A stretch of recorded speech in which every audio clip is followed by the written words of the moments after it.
Hello!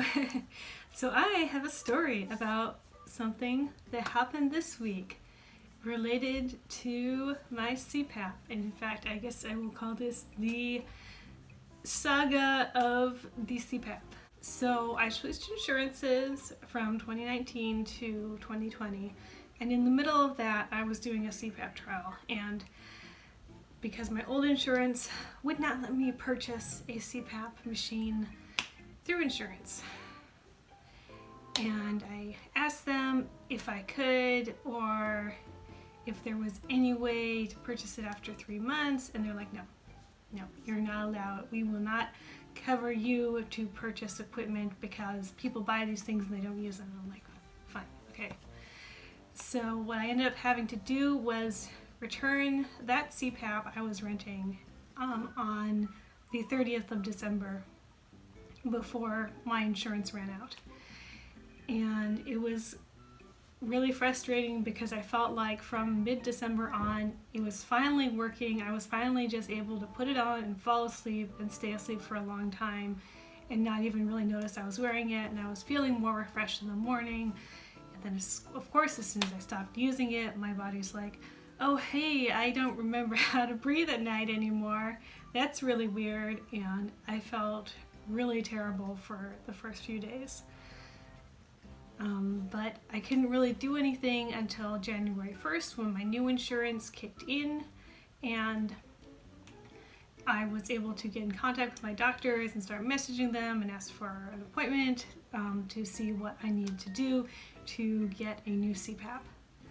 So the first thing was to talk to my new primary doctor, which I was able to choose online, and the in-person appointment, I would have had to wait until January 23rd. And I was like, no, I'm not going to wait that long. But they do have phone appointments, and I was able to get one of those on Monday, which was the 6th. So I was like, yes, I don't need to go in for anything. Just tell me what I need to do to get a CPAP. And so I had my appointment that morning at 8:30, and the doctor said, okay, the next thing you're going to need to do is to go into the sleep center. And there is a sleep center in your city, but it doesn't have any appointments open until February 19th. And I'm like, no, that's way too long. And she's just looking through all the open appointments, and she said, well, there is one in San Leandro, and that's at 3 o'clock today if you want to go to San Leandro. And I'm like, yes. Luckily that was my day off, so I didn't have anything else I was doing, and I'm like, yes, I'll drive 30 minutes there, 30 minutes back just to get my appointment with the sleep center so they can write me a prescription for a CPAP.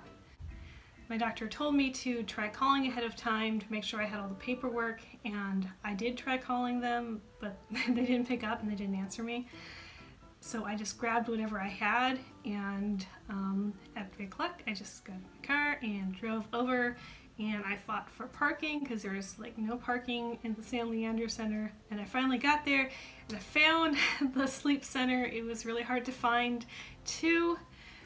Like for some reason, like I knew what number it was, but it's like it shared the number with another department. So on the first like let's say it was 206, like on the first floor in the directory it said 206 sleep center, and then I got to the second floor it said 206 pathology or something completely different, but luckily I did actually find it.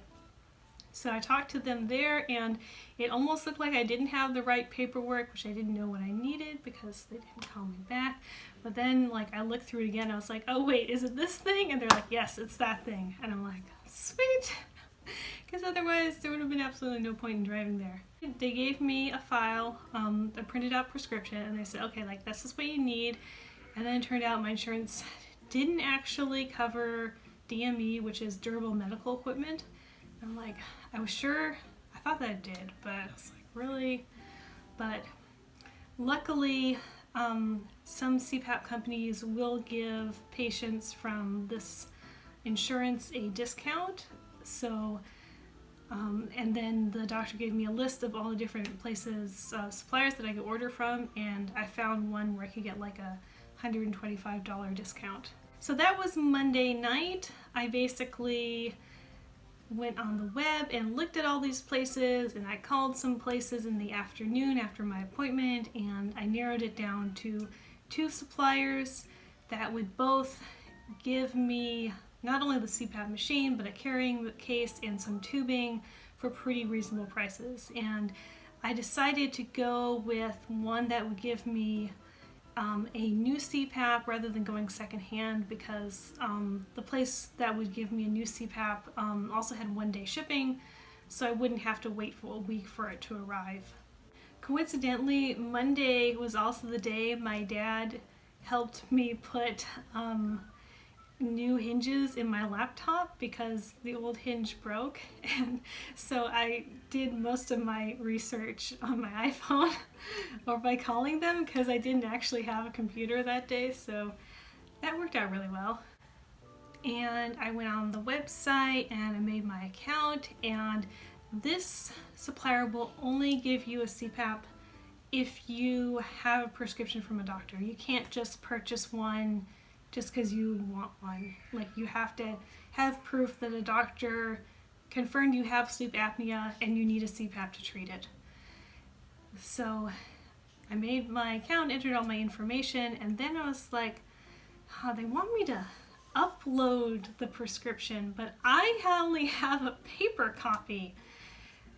Or they could send a message to my doctor, but they need a fax number, and I don't have the fax number for the San Leandro Sleep Center. I just couldn't find it. So I was stuck and in this dilemma, and I couldn't figure out how to get them the prescription, even though I'd driven 30 minutes both ways and gone to an appointment that Monday just to get the prescription. And I don't have a fax machine, so I could just easily scan it and get the document. So I finally took a photo of the prescription and uploaded that, and they're like, no, this doesn't work. We need a document that includes an address, and it did not have an address on it. So I'm like, really? So I ended up having to call the San Leandro Sleep Center and be like, hey, that thing you gave me that you said was what I needed to get a CPAP, the CPAP company is telling me is not the thing I actually need. And I think it was Wednesday by this point, and I also could not get a person, and when they called me back, I kept missing it because I was at work and my phone was on vibrate, so because I didn't want to disturb other people, so I just could not get in contact with someone. And they're just like, we already gave you a prescription, we just used that, we can't give you a digital copy, blah blah blah, it should be fine. I'm like, no, it's not fine, it's not working, believe me, if it was working I wouldn't be bothering you. And finally, I think it was Wednesday night, I got on the phone with someone and they gave me the correct information, the correct doctor's name, and I was able to enter that into my account on CPAP.com, which is where I was ordering the CPAP, and they actually luckily had that doctor in the database, and they're like, okay, we already have all his information, we'll just send him a confirmation email. And I'm like, finally, sweet, I managed to get my account working properly. And then the next morning, which was Thursday, I got a message saying, oh, your prescription's fine, it came through, you're all set to buy a CPAP, and I was able to order it that afternoon with the discount, and everything was working fine. Famous last words! So Friday, I was like, 1-day delivery, I ordered it before the time cutoff, it should come today, and I'm just like, my CPAP's coming, I'm doing my work on my computer, all happy.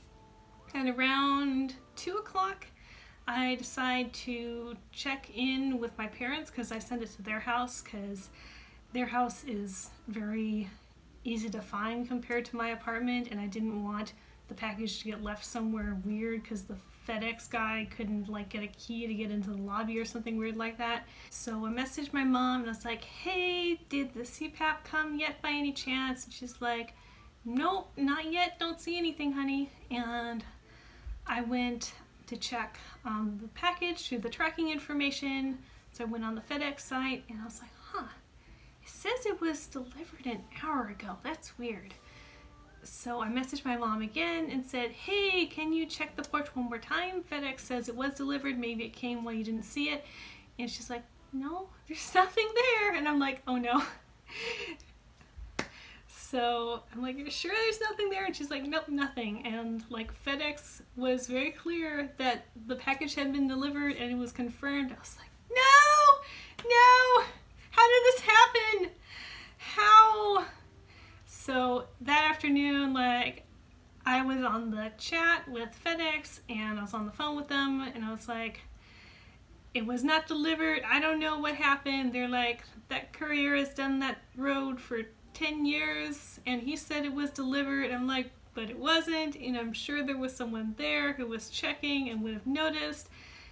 And they're like, well, he's already clocked out for the day, we can't contact him, and there's nothing more we can do, but we'll try to figure out what happened to it. And I was just like, so bummed. So when I got off work for the day, I decided I'd just drive over to my parents' house just to check one more time and commiserate with them about stupid package problems. So I got there and there was nothing on the front porch. I checked really carefully. I came in, I talked to my mom for a bit, and she's like, yeah, I don't know what happened. Like, I was home all day because I had my book club, and there were lots of people, so I don't think anyone could have come and stolen it. And she's like, well, did you check really carefully on the porch? Maybe they put it in the couch. And it's like, who would put anything in the couch?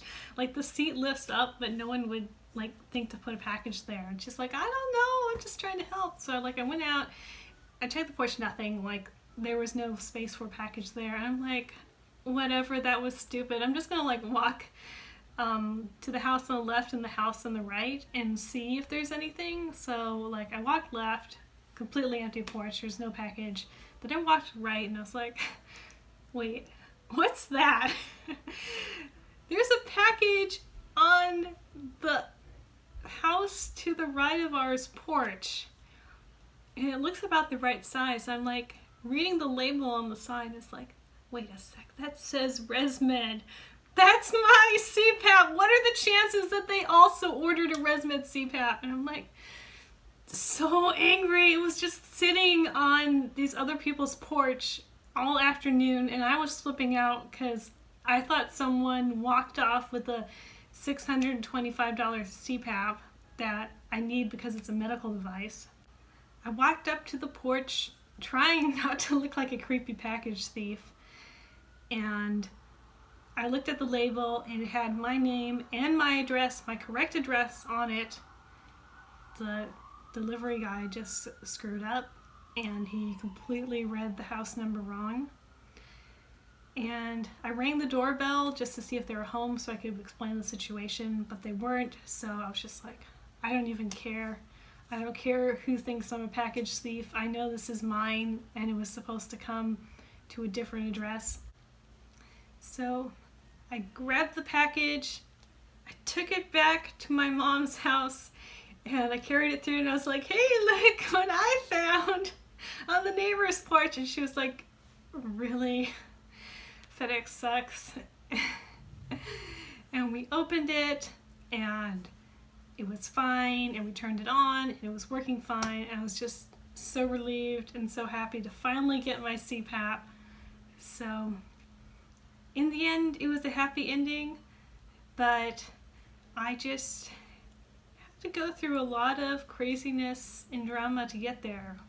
And it's weird to me to think that I had my first doctor's appointment on Monday and I got the CPAP on Friday, but it felt like a month because I had so much drama in between all those steps. And even when I was talking on the phone with people from the sleep center, telling them, hey, I'm having a problem with prescription, it doesn't work, and the lady on the phone told me, that shouldn't be right. We've never had a problem with our prescriptions not being accepted by CPAP.com. And I'm like, I'm the first.